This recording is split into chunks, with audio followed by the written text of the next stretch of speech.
So I'm now going to introduce Vanessa. I said you were next, but actually you're not. You're the one after this session. I've just corrected.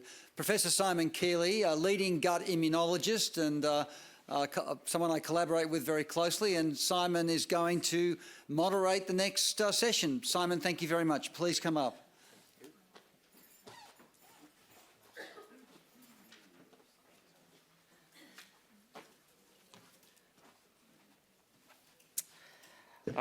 So thank you very much, Nick.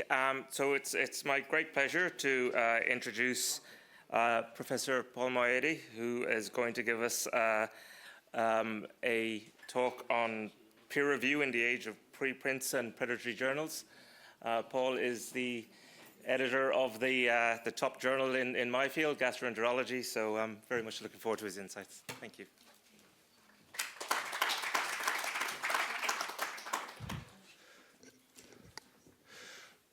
Thanks, Simon, and thanks to the organisers, particularly Nick, to invite me. I'm from Hamilton, McMaster University in Hamilton, Canada, a long way from here.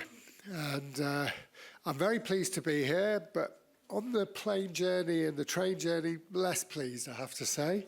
And it comes with an apology because in that transit, when I was preparing this talk, my computer died. So it's not quite as polished as it should be, and I apologise for that in advance. It's also a little grumpier than I would have liked, but I have no ability really to change it now. So the first question you may ask is, why on earth is someone coming all the way from Canada to an Asian Pacific editors meeting? And the main reason is, as co-editor of gastroenterology, with David Weinberg, we're interested in receiving Asian research. So we're also interested in collaborating with other Asian journals to try and develop content. So we want to, I thought it was good to announce this connection. We also put a cover there. So Emad was saying ours are gory. I think that's quite beautiful, really. That's the latest issue.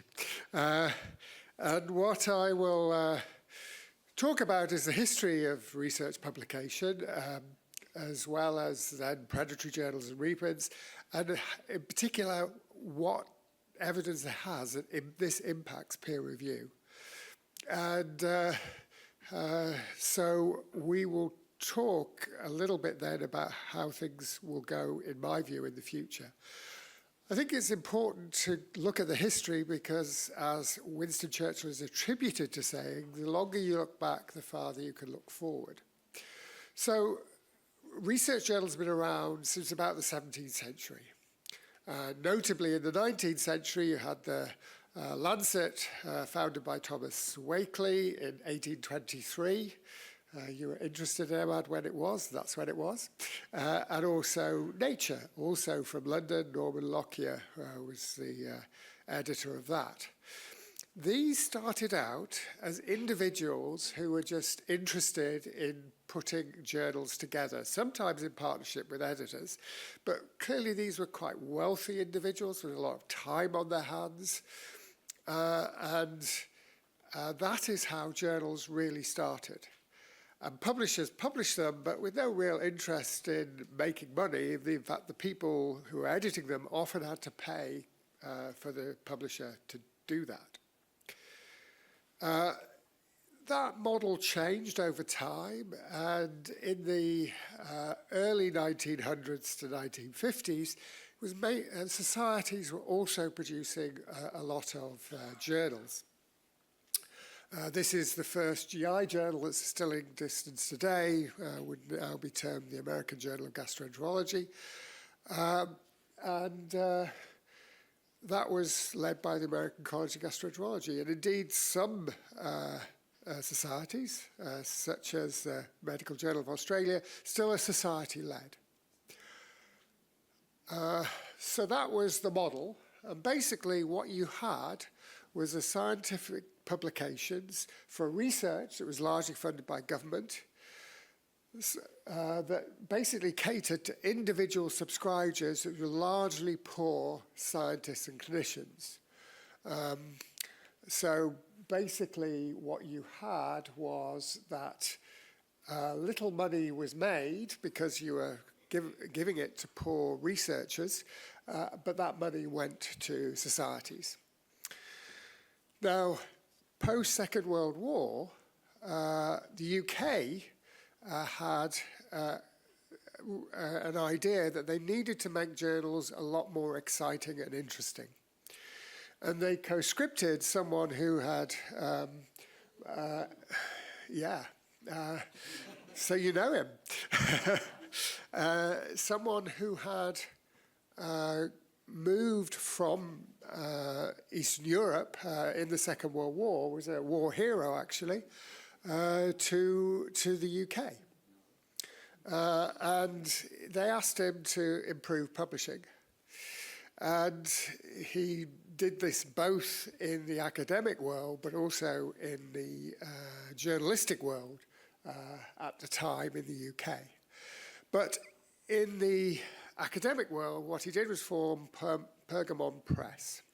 And this was a huge success from everyone's perspective. So it then was the template for all publishers to use moving forward from the 1950s. And I would argue, despite all the advances of today, it's still really the model that publishers use to make money.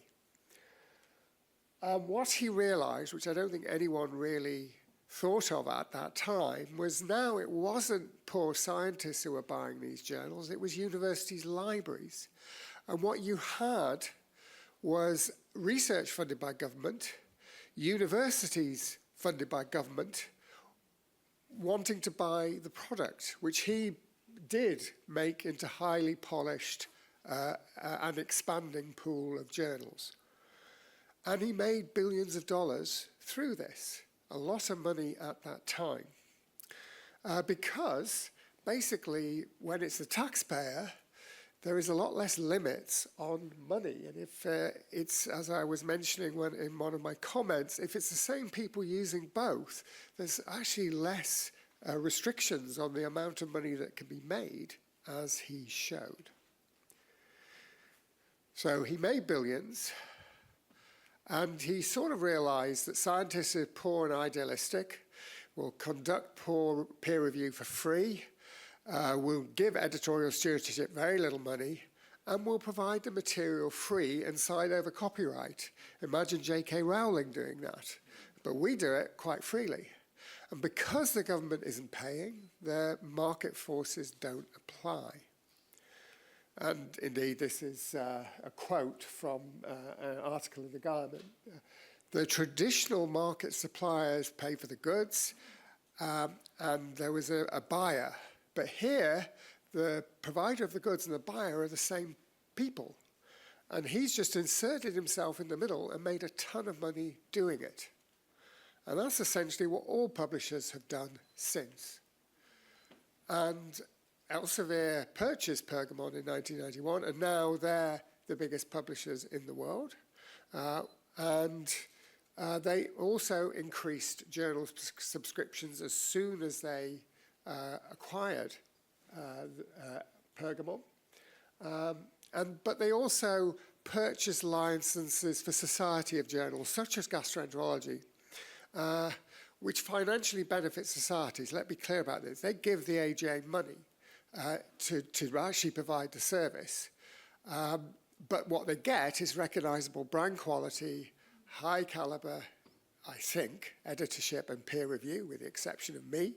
And they bundle many journals together for electronic access in university libraries. And that was an innovation that Elsevier started. But here's the thing. They are incredibly profitable. In terms of profit margins, this isn't the same as absolute profit, but in terms of profit margins, they are by far the greatest profit margins of any industry. This is just Elsevier. I'm picking on Elsevier a bit, but that is the truth. way more than Walmart, for example, or iPhones or anything else. And so it's an incredibly profitable industry. But of course, there are threats to that. Now, just to emphasize, Elsevier support gastroenterology, and they have been extremely supportive. We are grateful for the money that they provide for societies. And indeed, before that, I was editor-in-chief of another journal, the Red Journal, that Nick was also editor-in-chief of back in the day. And Nature there were similarly very supportive and professional. And they do give, and this is really important, full editorial independence. Their philosophy is still focused on quality. And that is so important for science. But let's be no mistake about it. The motive for publishers is primarily profit. And greed, it has a slight problem. I'm all for greed, actually. It motivates us. But it has to be fettered. And the challenge is getting that balance right. And part of the problem with having a model for money is that other people want to get in on the action. And so that, of course, is no surprise that now, starting roughly in the year 2000s, you get this flourishing of predatory journals. When it clearly became incredibly lucrative to do this, people did more of it. But very much like the paper mills, they're no interest in research, just making money. So basically, they will publish without very little peer review or no peer review your article as long as you pay them money. And you can even negotiate how much money you pay. Now, that term, predatory journals, was invented by a US librarian, so it's appropriate that I follow librarians, Jeffrey Beall. He did create a blacklist, to use your word, Jenny. I actually think it's quite useful. I don't believe you should use them in that way, but to know what the extent of the problem is, you have to have things like that. And using that list, he basically created this graph. But by the way, there are other metrics you can use on predatory journals, but it amounts to the same thing. There's been an explosion, particularly in the last 10, 15 years. And the question is, given that there's no peer review, is that a problem? And the answer is, at least anecdotally, it is. So this is quite a famous paper in Science where the author developed a fake paper that always had molecule X from lichen Y inhibits cancer cell Z. It was deliberately awful. It had all sorts of mistakes, used non-existent cell lines, as was talked before, but also just bad in so many ways. So they weren't trying to fool anyone. They were just seeing what would happen when they sent it to the various journals. And on the Beall's list of predatory journals, 85% accepted the paper. Now, open access didn't do that great either, 45%. I would hope in gastroenterology, my journal, it would be lower, but I suspect it won't be zero.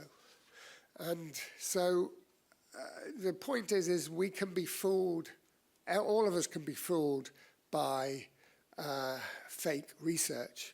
But of course, if all we want to do is make money, we'll nearly always be fooled.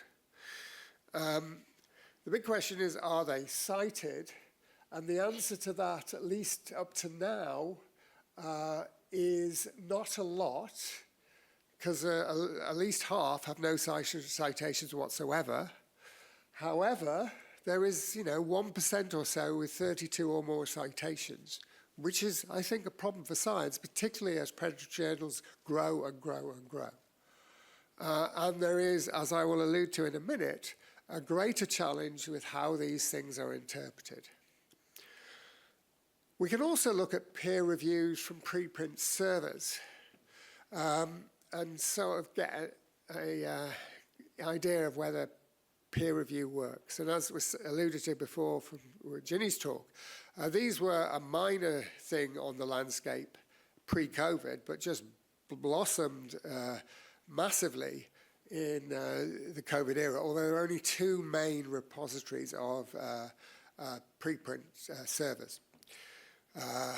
And someone has looked at that and things look a little more encouraging. Because when they looked at 100 COVID-19 papers and looked at the point estimate of every paper, they did find that some were removed in the final paper and some added, but in general they stayed the same, and in general the effect estimate remained similar. So it's sort of reassuring, although I'd argue there's still some changes there that we shouldn't ignore. But what I would say in defense of peer review here is that these are just papers that were eventually published. They've got a whole section of papers that were never published. And of course, reading this on a preprint server, you have no idea what the future holds for this paper. And so you could argue this is a very select group of papers that have actually eventually been published in the next year or two. And the outcome may be very different if you didn't get the highly selected group. And the final thing, I come from the university that invented evidence-based medicine, and there is a certain rule that there are some things that don't need evidence, that clearly it has to be a good idea to do. They're not as many as you'd think, but they are there. And I would suggest to you that peer review is one of those things. So what I would like to do, a bit of audience participation here, put up your hand if you pay the taxes that roughly you feel you owe to the government. Put up your hand if you do that. Now, keep your hand up if you would pay all those taxes if you knew that the government weren't looking at all and there'd be no consequences if you didn't bother. One person's put his hand up. You're either a very wonderful human being or you're dishonest with yourself, and you can decide which of those you are. The point is, when you know someone's looking, that makes you behave more honestly. It just does. Again, that's human nature. So it makes sense that peer review, proper peer review, is probably a good idea in the scientific community. And just as again, an anecdotal thing from the reassuring things related to that piece of research, which suggested that there was little impact on peer review in preprint articles. There's the odd one that has clearly not behaved as the overall research would suggest. Ivermectin in the treatment for mild to moderate COVID-19 was this randomized trial that was essentially fraudulent. Now, it appeared on the preprint server, it was withdrawn, and the flaws in this paper were widely publicized. But here's the problem. We don't exist in this vacuum, as has been alluded to by Richard Horton and others this morning. We live in a world where information that we produce, and that can be preprint servers, then gets transmitted to the media. And this is the problem with the media these days. Again, it went from a boring, factual account that was still basically the fourth estate of government that held government to account because it was in no part connected to government, to this gaudy thing that actually was connected to government as well. Daily Mirror was owned by Robert Maxwell, who was also a Labour MP. But I think however bad that was, we have moved even further in that direction. Rupert Murdoch, a famous Australian, thanks for him, by the way, very kind of you, who basically has a massive media empire all over the world, particularly in the UK and in the US, as well as, of course, Australia. And the Fox News, his network, took up the ivermectin story, and basically all its listeners felt that this veterinary medicine was what they should take. And this is why we mistrust the media, because before it was people separate from politics who weren't particularly interested in following a political agenda, more interested in selling newspapers, to a group that now wants to influence the politics of the nations it's involved with, and we see this playing out in real time in the US, and this brings around distrust in media. And this gives rise to what was termed the Fifth Estate, which is Julian Assange, another Australian. Thanks for him too. Now, he's a more complex figure. What he was trying to do, I totally agree with, which was make government more transparent and accountable. Whichever lens you look at this, though, it's hard to escape the fact that he was actually acting as a Russian mouthpiece to destabilize democracy, because he was showing that democracies aren't as open as they say they are, but the information was coming from organizations that are authoritarian. And there's only one reason why they would do that, and it isn't a good one. So whilst I agree with the sentiment, and it's the same as Richard Horton was saying, actually it's not easy to work out what is the solution to the current problem we find ourselves in. And peer review is just one vanguard against trying to stop that from happening. So, I mean, the reaction to all of what I've just said has been the open science movement as one example, which Ginny showed this slide earlier. And one of their attitudes to peer review is it can be open again. So just like you have on Twitter, where you comment on things, after it's published, you can have peer review as well. But the trouble there is that you have no real knowledge of how good or bad the criticisms are. It becomes a bit like Twitter, full of trolls, and not even an intelligent person cannot work out what is fact and what is fiction, which leads to the post-truth age we are finding ourselves in. And I think this concept that you can have open science review and open review and this will work just fine is problematic in my view. I'm not sure it will work that way.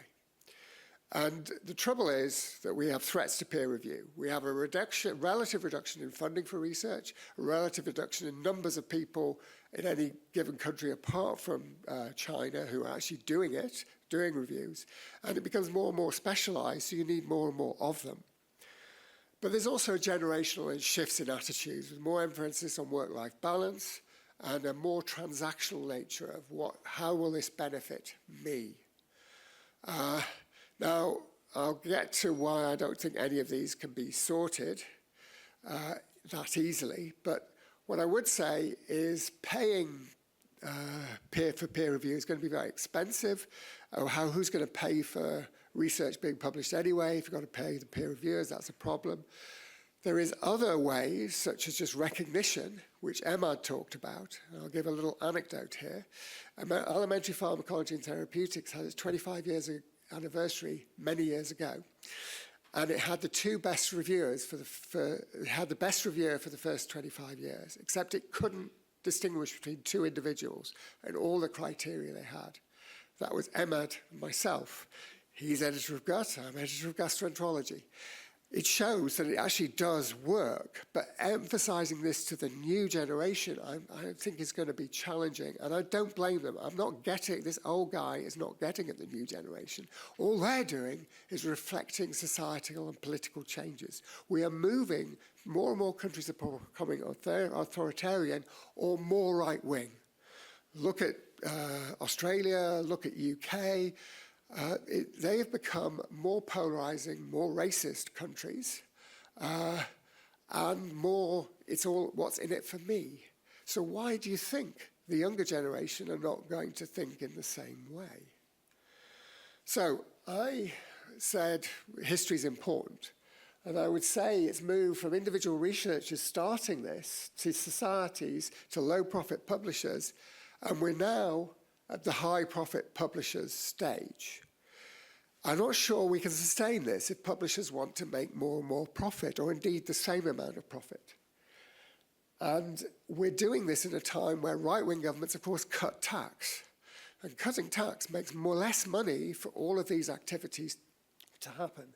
So I think in the future, it may go back to societies, which may not be a bad thing, actually, but it may also go to individual researchers, which I think will be an utter disaster. And time will tell what will happen here. So I'll finish with this very upbeat quote. We're basically facing a crossroads. One leads to despair, the utter hopelessness. Let's hope we can make the right choice.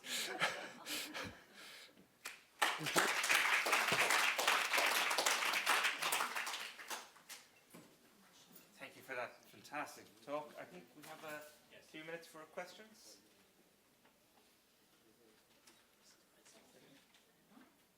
Yeah, I've depressed everyone enough. I guess I can start with one.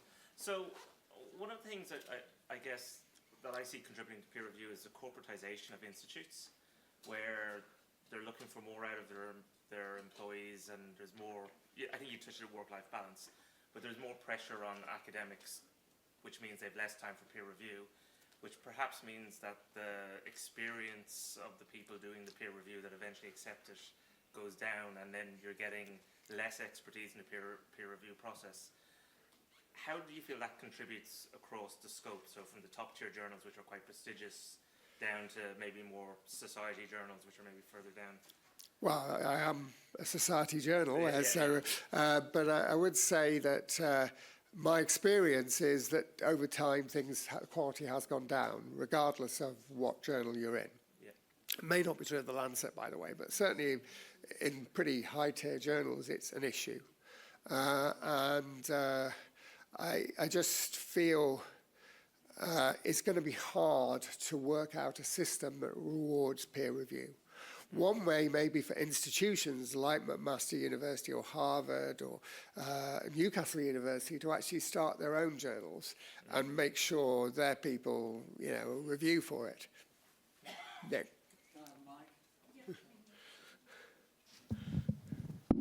So we mentioned AI earlier, and this terrible thing about reviewers using AI to do peer review, which is currently not acceptable. But I'd like to challenge that and suggest perhaps that is the way of the future, actually, if the AI is up to the task and if it can be shown it's obviously reliable and effective. But I would have thought for looking at checklist issues and for checking certain quality issues and picking up clear errors or indeed, paper mill type issues, AI might be extremely good, and you could argue you'd want an AI to do this, plus perhaps a human or two. What are your thoughts about that, and is it going to change? No, I absolutely agree with that. I think that checking even things like the consort checklist or the Prisma checklist, which we talked about earlier, that we all do it, but a lot of what's in the text doesn't follow it at all. We just tick the box. AI could really help that as well as with the paper mill type papers or just plain fraud. I think the challenge is in the more qualitative thought and whether this paper really is valuable to the field. And I think that's going to be much more challenging for AI. I'm not saying humans would necessarily do it better, but they certainly do it differently and no worse. And I do think in that area, therefore, it should at least be the human who's making the ultimate decision. So I think they're useful for some things, but in terms of how innovative this really is, how, is this really right for, in my case, gastroenterology? I don't know if I'd be really uncomfortable with AI making that decision, at least even if I had the final say, but, basically doing everything would make my life very difficult to come to that decision. Do we have any other questions? Comments? Okay, I think in the rest we'll move on. Thank you very much.